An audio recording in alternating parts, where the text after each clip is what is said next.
When it comes to saving you money on tires, nobody does it better than Big O Tires. Like saving you up to $120 on select sets of Goodyear, Yokohama, Pirelli, and Continental tires now through November 3rd. That's $70 off instantly, plus up to $50 back by mail-in rebate when you purchase using your Big O Tires card. Hurry into Big O Tires and see how much you can save. Big O Tires, the team you trust. For the location nearest you, go to bigotires.com. The Jumbo Package A-Team got together on Tuesday, October 15th for a special Red Zone Extra discussion at our sponsor, Big O Tires, this one on Black Bob and 119th in Olathe. Sam Mellinger, who was not the last person to the shop, let that sink in. He was there along with Vahe Gregorian, Herbie Teope, Sam McDowell, and me, Blair Kirchhoff, to discuss the woes of the last two games as the Chiefs head into Thursday night's contest in Denver. We spent a good chunk of time in the second half of the conversation evaluating the acquisitions of General Manager Brett Veach, his draft picks, free agent signings, and trades over the last two seasons. Thanks to SportsBeat KC producers Kathy Liu and Leah Becerra and Facebook Live producer Beth Welsh for making this all come together. The Red Zone Extra app is where you can find your Chiefs coverage, plus kansascity.com and in the show notes. We'll be back on Wednesday with another edition of SportsBeat KC, where we talk sports in Kansas City every day. Welcome to Red Zone Extra, our weekly conversation of the Kansas City Chiefs with the Kansas City Star crew from Big O Tires. Today from beautiful Olathe, Kansas at 11815 South Black Bob Road. Let me introduce the crew in order of arrival today. I'm Blair Kirchhoff, your host. I was here first, though. Oh, no. I circled the No. parking lot. No, you didn't, because I saw you in my rearview mirror. But to my right, and first wannabe is Herbie Teope. This, the upset of the day. To my far left, Sam Mellinger. Yep. Not was setting the here. curve, not falling behind. See? To his right and my left, Vahe Gregorian. Not too far behind. Pause. And then Sam McDowell decided to show up. You guys punished me with the low chair, though, so. Great to see you guys again so quickly after we met. After Sunday's loss to the Texans, less than 48 hours ago. I just wanted to, we wanted to get together today. We're going to talk to you again Thursday after the game in Denver, but we wanted to give you guys the opportunity to call, to wait. You don't call, but you call on Facebook Live. You do. You get in touch with us on Facebook Operators Live. are standing by. It's kind of calling. They're over there standing by. So get in touch with us. We'll answer as many comments and questions as we can get to. And I did want to pick up today where we left off on Sunday about what's going on with the Chiefs. 2 losses in a row. These are tough times. They're 4-2. They're still leading the AFC West, but things have not gone well for the Chiefs. Sam, you wrote a column. It was interesting because it's a short week and the Chiefs play on Thursday. There was a lot of availability with the Chiefs yesterday. Not only Andy Reid, who always speaks on Monday, but Patrick Mahomes, and then both Eric Bieniemy and Steve Spagnuolo, the offensive and defensive coordinators. And you took the occasion to write a column that's in today's paper. It's been online since last night. That it's, maybe the most depressing part of the Texans game was how much more of the same it was with the Indianapolis game. They said all the right things, we thought, after the Colts loss, and then they went out and practiced, nothing different. That was kind of the gist of your column, wasn't it? Yeah. I mean, it's just, it was the same game. It was the exact same game. Mahomes, down to Patrick Mahomes being lights out before the ankle injury and closer to human after the ankle injury. Can't stop the run. I mean, it is just a mind-numbing predictability of what the other team is going to do. It's runs between the tackle and then or go around the perimeter and make a guy miss, and it's the same stuff over and over, and it just. I know I've mentioned this here on this fine Facebook program, but they just haven't stopped the run in 4 years. And it's now, I don't know why it took this long, honestly. I mean, we've been talking about this for at least 3.5 years. that this is a way to get at the Chiefs. And it's not necessarily a time of possession and all that stuff, although that's part of it, but it's just a very inviting way to move the ball and score points. Well, and you're right. It's been since the 2015 season, really, since the Chiefs. The last time Derek Johnson was good. Right. That was the last time they stopped the run. And they finished in the top 10, I think, in either rushing defense or total defense. I think they were eighth against the run. Yeah, eighth against the run. Okay, so it was obviously probably the best defense of the Andy Reid era. Certainly the early years were better than they have been in the last few years. Bob Sutton's first 2-3 years, they had some good defense. Defense for sure. seemed to be that was how the Chiefs were winning games. They were carrying them. Yeah. So certainly not been the case in the last few years, and the last 2 weeks have just been, oh my God, how can it be this bad? And so that's my question: how can it be this bad? And like I said, we talked to Steve Spagnuolo yesterday, and one of the questions he was asked, Sam, I think you asked it, is, you're six games in, and there seems to be a little regression here from where they were even earlier this year. Well, that's, we talked about this, but I expected the defense to struggle early and get progressively better. That just makes logical sense. I believe their personnel is better than it was a year ago. I think Steve Spagnuolo at this point is an upgrade over Bob Sutton from last year. New scheme, new players, it takes a little bit of time. But so you expect it not linear, not a straight line, right, but you expect it to generally go like this. And it's sort of, I thought the first 2 weeks, there were some good signs, 13 points against the Jags before the outcome was decided, 10 points total against the Raiders in the last 3 quarters were all shutout. But then it's just gone down. It just went off a cliff.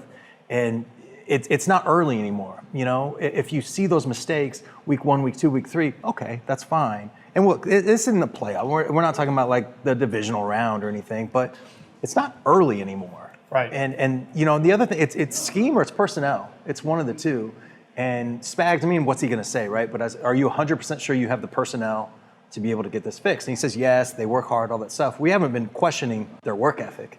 You know what I mean? Right. It's been scheme and talent. Personnel, interesting, thought here. Let's talk about that. Herbie, you bring fresh eyes to this. You covered your third Chiefs game, and since 2015. And what are you seeing that is? We all know what the numbers are. The rushing yards are ridiculous. The time of possession the last 2 weeks have just been, as Andy Reid said yesterday, out of whack.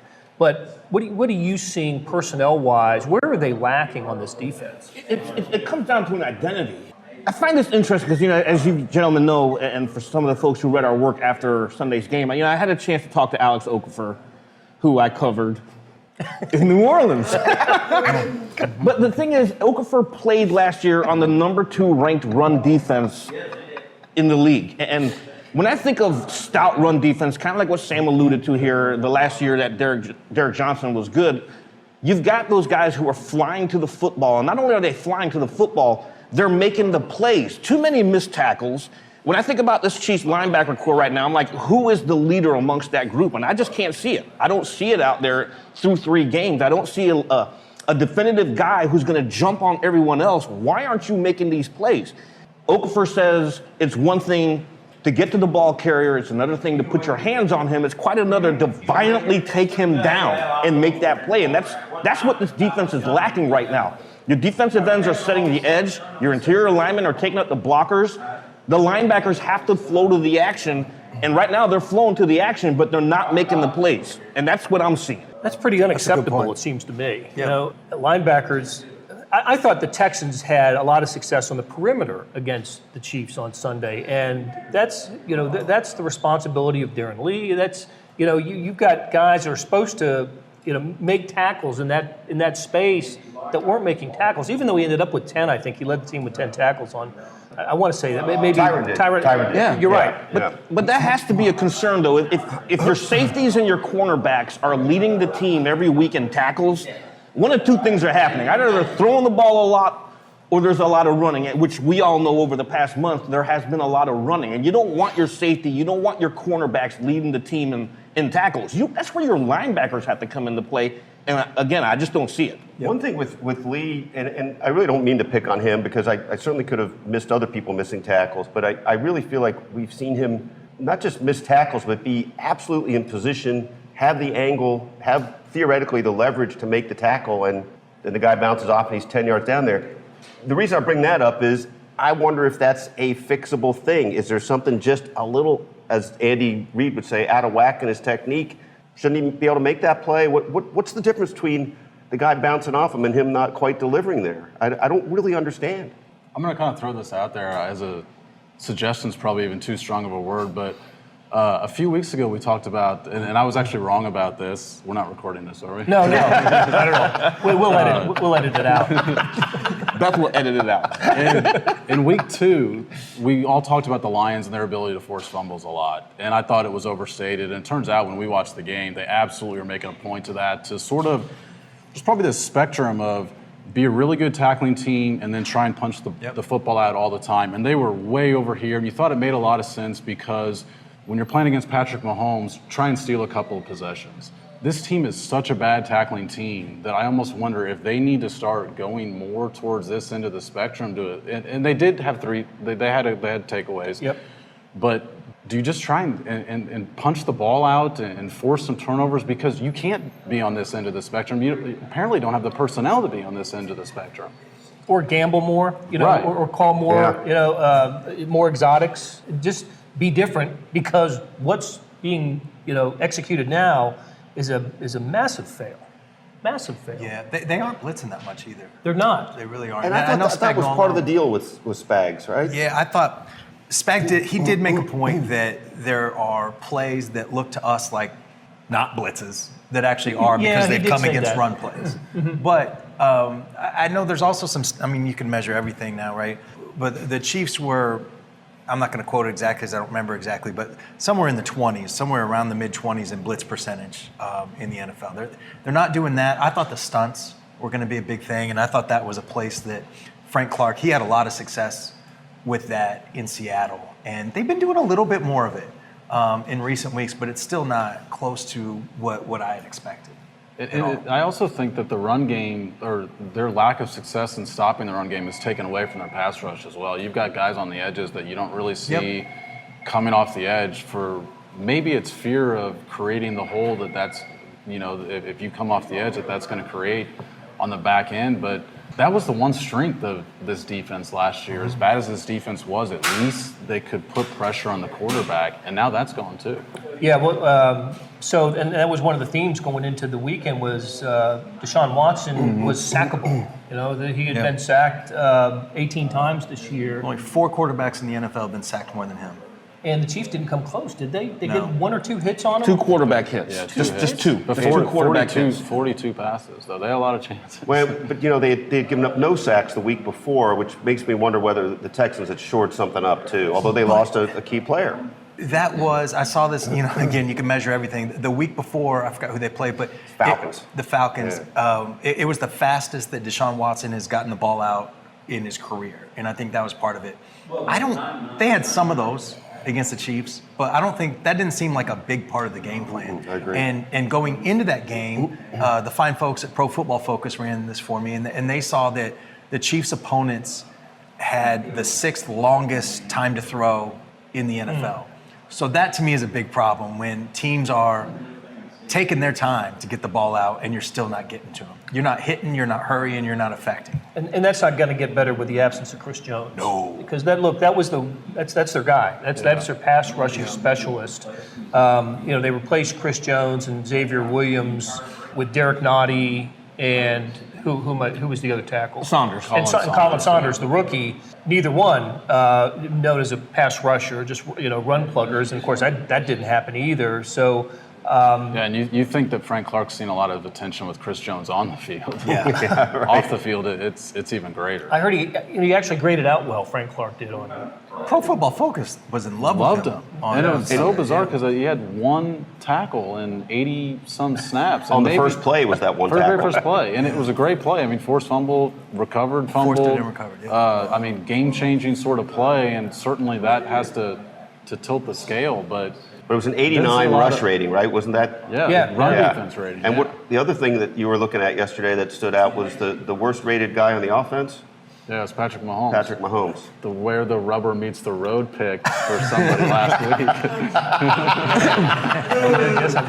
Hey, my where the road meets the rubber. He didn't even play on offense. Wisniewski. You're right. That's right. We're still buds. Where the rubber peeled out. Yes, pretty much. On the road.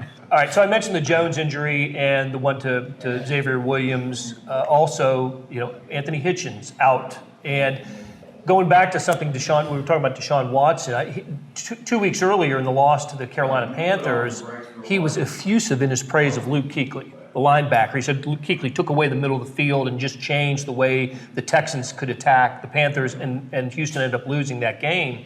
Chiefs linebackers didn't take away anything. They just either incapable or not schemed to do anything in the middle of the field. So I thought that was interesting too. It also is quite a compliment to Luke Kuechly, and we all know what a great linebacker that guy is. There was a stat on that. I think Darren Lee and Damian Wilson gave up all 12 targets that they saw. I think that's right. Yeah, 12 for 12. Yeah. Not so good. Yeah. Not so good. We pointed that out after the game. The Texans were kind of running these short, flat routes and just saying, try and tackle us. Yeah. Good game plan. Yeah, yes, absolutely. So we mentioned those injuries on the defensive side. I think, the ones on the offensive side, all this matters. And I want to make a larger point about this in a moment. But the Eric Fisher, injury is just killing him. Isn't it? I mean, it's just killing him. Who'd have thought that he would, a guy that has been not criticized, but sort of, he had the misfortune of being the 1-1 in 2013, first round, first pick, and having to live up to that idea. But I think he's developed into a good tackle on the left side, and he is noticeable. His absence is noticeable, don't you? There's a huge drop off. I think what's ridiculous, we're up in the press box, and whenever Cam Irvin makes a mistake, you always hear it in the press box. Oh, there's Irvin again. It is a noticeable difference. But the problem is I don't think they had that many options to consider there at left tackle outside of Irving. I mean, you could, in theory, probably kick out Martinez Rankin to left tackle and then maybe move Irving inside, but they just don't have the options there. And it's very noticeable. Yeah, so the left side's just new, right? With Irving's not new, but he's starting a tackle for the first time, and Rankin, left guard. It's not ideal for the Chiefs, and they noticed they had Mahomes rolling out away from that a lot on Sunday, trying to defeat that. And the other absence, of course, Sammy Watkins. We asked Andy Reid about that yesterday. Any hope of Watkins returning this week? I think it's going to be a challenge because it is a short week, and we're talking about a hamstring injury. Hamstrings tend to linger, and that's one of the NFL injuries you hate to hear about. That and high ankle sprain, because there's really no timetable for it. You got 2 days. He did a walkthrough yesterday. He was, quote, limited, but it's a projection. And so the big day is today. Is he going to be able to get on that field? But I don't think you want to risk putting Sammy Watkins out on a short week on Thursday Night Football, that high altitude too. Right. So look, the Chiefs have a lot of injuries. They do, maybe more than the average NFL team right now. However, they did get Tyreek Hill back, and Mahomes is playing. I know, Vahe, you wrote that it's worth asking the question whether Mahomes should be playing. Has your mind changed on this at all? The key factor here is we can't drill into the extent of the injury the way the Chiefs can, right? I mean, they know the extent of the injury in ways that they would never share, and all we can do is observe what we see out there, and we see that not only is he a little hobbled enough that he's doing some things that are uncharacteristic, but also, I believe this with all my Twitter medical degree can tell me, is that I think by being this injured, it leaves him vulnerable to X amount more injury. So Andy Reid basically has dismissed this each time I've asked it, and I think with conviction and with knowledge but the theory with them is if he's good enough to play, well, we're going to play him. But I don't think that actually answers the real question, which is just because he's good enough to play, are you sure that this isn't eroding the situation and making him worse off? And The dilemma, of course, is always going to be the macho NFL versus, let's just wait. That's one. But really, the essence of it is need to get the pole position for the playoffs, need to win, need to get in the playoffs. Otherwise, it doesn't really matter how healthy he is late in the season, right? That's the crux of the real problem. And right now, after they've lost a couple in a row, I'm sure it becomes less even realistic for them to consider that they won't play him. Can I just underline that real quick at the risk of just being like the stats guy today? We know that he was 10 of 16 before the ankle and 9 of 19 after. Bill Barnwell from ESPN went back and watched. He's hurt the ankle in 3 games: Jags, Colts, and then Texans. In those 3 games, the passer rating was 141.1, I think, before the ankle injury, and 80 after. So he is like the best quarterback of all time with 2 ankles. And then I think Barnwell used the line, and then like Andy Dalton without. I mean, it's a huge drop. And look, Andy Dalton, there's a big drop between that and Matt Moore. A guy who was coaching his old high school 2 months ago. Like, that's part of this math too. But you're right. Like, would you rather have 10 and 6? Or even 9 and 7, but you get in the playoffs and Mahomes is healthy? Or would you rather have, 11 and 5 or 12, whatever, but Mahomes is gimping around? Yeah. I know which one I'd rather have. Yeah, I think I do too. And so now the reason it comes up again now, of course, is they're on a short week. And these guys typically, you guys can all speak to this as well or better than I can, but typically, even for the quarterback, it's 48 hours till your body's about okay after a game. I would add to that a short week with a makeshift left side of the offensive line against a team in its stadium that's had 2 really good, which have been good defensively all year, but it's coming off of 2 straight wins in which it's been terrific defensively. Coming off a shutout last week. 13 points, I think, the week before that. Yeah, 7 sacks too, I think, in the Chargers win. Yeah. So I didn't think that the Chiefs' offensive line had a great day on Sunday, but rewatching the game, I thought Mahomes abandoned the pocket or just slid over to the right side, particularly constantly before he needed to. Yeah. When there wasn't pressure come from the left side, it just almost became his natural tendency to start moving and at one point there were a couple plays that actually Tyreek Hill was open on the left side, but because he was sliding right, he had no prayer of even looking at that read, because why would you? And I also thought he missed a few passes that were a little atypical of him, but at one point, actually, the broadcast, when you rewatch that feed of it, showed his footwork, and he throws a slant pattern completely off of his back foot. His left foot, which is the ankle that's injured, is his plant foot, just goes off to the side as he throws it, and he kind of angles off his back foot. Now, we've seen him have some weird arm angles before that make sense, but this was a play where he had all the time in the world to make the right throw. I remember that play. The interception was off his back foot too, wasn't it? Yeah, and there was a pass to Demarcus Robinson that he was wide open on an 8-yard curl on the left side that he throws it in the dirt, and you wondered if he didn't put enough on it for that exact same reason. Again, it's hard for us to know exactly why a pass doesn't happen, but we haven't seen him miss a lot of passes over the past couple of years, and I thought he missed a lot of throws on Sunday. Okay, a lot of people have asked, and they asked us after the game Sunday and are asking again today about just Chiefs personnel and roster composition and how this team has been put together since Brett Veach has become the general manager. I'm going to refer to the index card of knowledge here because I've got it all written down. Let's see. Let's go over just players, that Brett Veach has. Let's go through the draft, last 2 drafts, right? So in 2018, this was the draft for the Chiefs. Breland Speaks, Derek Nottie, Dorian O'Daniel, Armani Watts, Tremont Smith, Khalil McKenzie. Speaks, of course, is out for the season with injury. Tremont Smith is gone. Khalil McKenzie gone. Derek Nottie, I think there's still some hope. There's some upside hope for him. I think he's been an okay player. I see moments with him, right? It's, for what they want, run stuffer in the middle. Dorian O'Daniel? He's hurt. Yeah. He's been hurt, been out, but when he hasn't been hurt, he hasn't been much of a contributor. Special teams only, right? Last year, it looked like he was going to be. I thought I've been so surprised, too. Yep. Yeah. Armani Watts. Special teams. That's since I've been his back. Contribution. It's strictly right? special teams. Okay, this year's draft: McCole Hardman, Juan Thornhill, Colin Saunders, Rashad Fenton, Darwin Thompson, Nick Allegretti. Hardman certainly, a contributor. Juan Thornhill, I think, getting better each week. Had the end zone. I'm high on Did him. you just drop a get better each week? Yep. You've been in the locker room too much. Colin Saunders made his first start on Sunday, still early on him. Fenton hasn't probably progressed as quickly as they have wanted him to. Darwin Thompson's, a standout in training camp, can't get on the field now.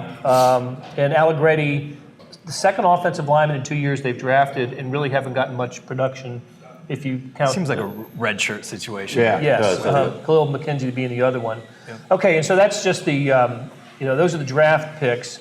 The free agents. So just some, okay? Andrew Wiley, Sammy Watkins, Anthony Hitchens, Damian Williams, Ben Neiman, Darrell Williams, Yelder, Pringle. Those are in 18. 19, of course, the big money ones, Tyrann Mathieu.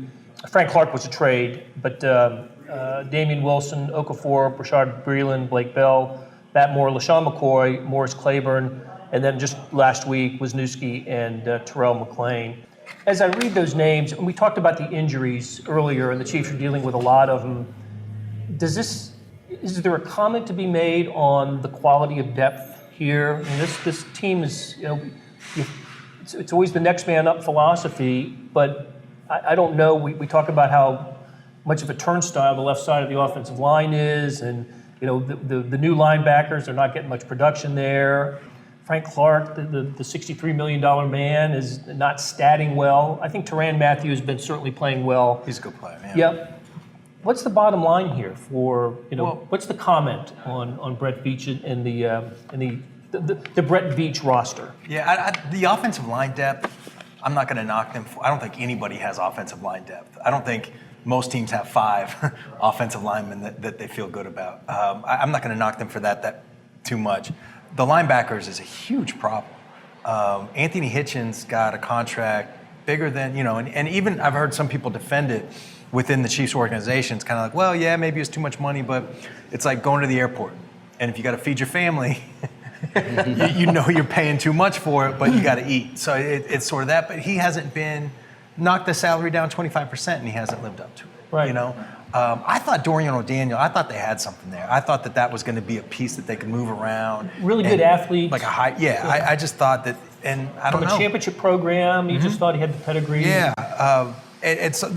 My biggest, I think the secondary is a lot better. I think the coverage, as much as I think they're still looking for a cornerback, I think the coverage this year has been pretty good, at least in the secondary. Top half of the league. Yeah. It's the problem in the coverage has been what I think you were talking about, Sam, about in the flats and just attacking those linebackers. And those linebackers are Brett Veach's. I think up front they're okay, but the linebackers are just getting lit up. Along the lines of the linebackers, what happened to Reggie Ragland? What happened to the guy we saw at the end of the 2017 season? What I thought he was Derek Johnson light in 2017. Speed, I think speed. Yeah, he got slow. Yeah, he just doesn't have enough speed. I don't think that they want to throw him out on the field. But to kind of piggyback off of what Sam said, I just wonder how many of their problems would be fixed if they had better linebackers. It sort of goes to the crux of the NFL, which is when you have a weakness, it'll get exposed and expose everything at times. And we don't have linebackers that can cover or stop the run. It's creating problems on both sides of it. It's creating problems up front because they're not helping on the run. It's creating problems in the back because they're passing in the flats all the time, and they're not really great at blitzing like you guys mentioned. They're not doing a lot of it. So I think most of the problems I think start with that group. Another quick guy I just wanted to speak to while you're bringing up the acquisitions is, and he was hurt Sunday, but Kendall Fuller. I mentioned to Sam during the game, I feel like you never see his name called, and I don't know. I don't feel like he's making certainly any big plays. I don't feel like he's a difference maker in any way. Now, sometimes you don't see a guy's name called because he's just kind of getting the job done, and it's sort of the thankless service. I'm not sure I can distinguish the difference, but I thought he'd be more of a playmaker. He had a little bit of that reputation in Washington. Top-rated slot corner. Yeah. Last year in Washington. When they were out of him. Yep. We didn't mention the players acquired in trade. So I did mention Frank Clark, but Fuller, Charvarius Ward, Jordan Lucas, Austin Ryder in 18, Clark, Ogba, Darren Lee, Rankin, and Sinnett. I think that's how he pronounces it, the offensive linemen. So just to complete the Brett Veach roster, which is about half of, more than half, I guess, of who were the 53. I don't know. Listen, There are players available. Zach Brown's out there, right? Just right after the game on Sunday, the Eagles cut him after he ripped Kirk Cousins before the game, and then got torched, and now he's on the market. Should the Chiefs be in the market for a linebacker? Is it a personnel thing? Is it a scheme thing? If you haven't heard anything, have you? If the Chiefs are, I have not, but Zach Brown. What concerns me about Zach Brown is the team that cut him, which obviously comes from the Andy Reid tree. And if you're Andy Reid and Doug Peterson just cut Zach Brown, are you willing to take that chance? Because obviously they're tight. I do agree they do need to find a linebacker, and you got the trade deadline coming up here in a couple of weeks. Are the Chiefs going to be in the market? Perhaps. The teams always are going to turn over the stones, but that is a position that you absolutely have to upgrade. I do agree with everyone here on this esteemed panel. You do absolutely need to upgrade the linebacker position. You got to find a playmaker. You got to find someone who's going to fire people up. When you think of the elite defenses around the National Football League, they all have a couple things in common. They do make plays, but they also have that leader among that group, and 9 times out of 10, you're willing to bet it's the linebacker. You mentioned Luke Kuechly there earlier. You can go around the league. Chicago Bears with their elite run defense. You got Roquan Smith up there. In New Orleans, the number 2 ranked run defense. You've got DeMario Davis and A.J. Klein. And the list goes on. But you've got to find that guy. It's supposed to be Hitchens. Yeah. That's how this was supposed to work. And Hitchens has all of the character, the brains, the personality part of it. He's got that wrapped up. But he's hurt right now and just hasn't performed enough. Derek Johnson had he was the whole package, man. Yes. He had all sides of that. They're really missing that. The linebackers played well in the first 2 weeks. Like Damian Wilson had, did the great force maybe fumble played against- as well as anybody did on the defense for those first 2 weeks. I agree, totally. Look at their total defensive output in those 2 games. It's not a coincidence that when the linebackers play well, I think the whole defense plays significantly better. Because they fell off, and Right. what's happened the last 4 weeks, right? Yeah. When your linebackers are playing well, it's because everybody else is doing their job. It goes back to what I was saying earlier. Your defensive ends are setting that edge. Your interior linemen are taking up the gaps to free up the linebackers to flow to the action. And that's what you want. And we just don't see it. Jack Hilliard suggests the defense simply is not aggressive. I kind of agree with that. I see that. Yeah. Steve Spagnuolo said it yesterday, the mano a mano quote. Yeah. When you were trying to stop the run, it's not happening. Yep. It's not happening. There's not enough aggression. So I thought, again, it was great to hear from coordinators the day after a game. You never get that. That was refreshing to hear. I want to break out this stat for you. In 6 of the 7 years that Andy Reid's been the head coach of the Chiefs, they have had losing streaks, right? More than one in a row. At least two in a row. More than one in a row. At least 2 in a row. 1, 2, 3, 4, 5, 6, 7. This is the 8th losing streak that they've been on. Never longer than 5. Remember the 2015 first couple of months of 2015. I do. And 2017. And they had 4 in 2017, a 4-game streak. 6 or 7. Yeah, and 6 or 7. They've had winning streaks of 9, 10, and then 5 in each of the previous 3 years, and their 4 games, 4-0 start this year. So it's not terribly unusual to lose a couple games in a row in the NFL. I know that fans are angry, fans are kind of disillusioned about this, but losing a couple in a row in the NFL happens. It just does. However, and I believe I read this in Sam Ellinger's column today, losing a third in a row might cause some panic. There's no question. Yeah, because it's perspective, right? And we are talking about a 4-2 first place team with the 24-year-old reigning MVP at quarterback. So it's not all doom and gloom. But I do think that I think Andy Reid, maybe I'm giving him too much credit here, but I think he is who is to blame and credit depending on how this goes. Because they've been in much worse than this.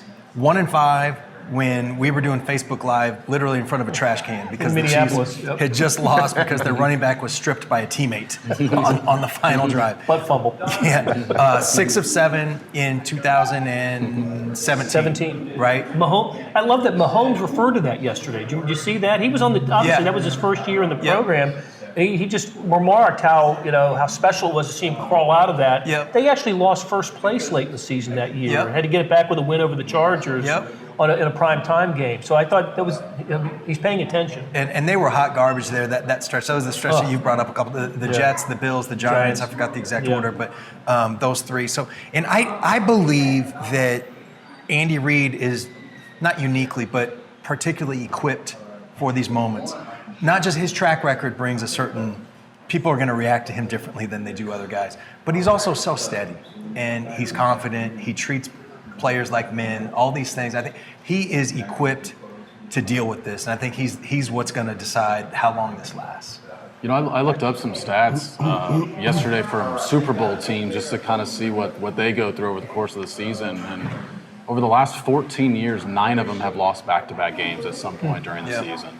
And half of them have either lost back-to-back games twice or had at least a 3-game losing streak. I mean, Herbie's Saints lost 3. Herbie's Saints? They lost the last 3 games of the season, their Super Bowl year.